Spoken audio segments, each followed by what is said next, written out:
So I don't do spinning kicks and I don't teach spinning kicks, but I want to know how to defend against spinning kicks. And one way to do that is just do a standard dodge to their back in time with their spin. So as I go to spin, now most people do spinning kicks, they'll probably start off from here, but I'll start out from here, right? But either way, you know which direction the spinning kick is coming from. It's coming from the back leg, so it's coming around this way. So once I do this, you're already going there, right?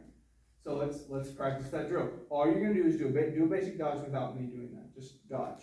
So now normally you do that a little bit differently, but you're doing that in anticipation of my spin. I'm going to do the first one slow.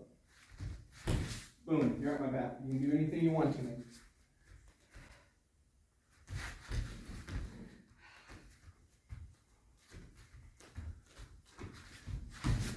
I'm eating your elbow, though. Yes, you are. Why are you doing that? Because why? I'm too close. Why are you too close? Because I'm trying to grab that leg. Because you're trying to grab that leg, but the leg's going on in midair. Why do you care about the leg? You don't need to care about the leg. And anytime you grab a leg, when you grab the leg, go ahead and kick me. Don't grab it here. I can't see it. Don't grab it here, where I'm in hands range. Grab it out here. Hit me. I'll kick you. I can't even hit her. So, even with spinning kicks, same rule. I'm David Sleeper from Mo Sleeper Tactical.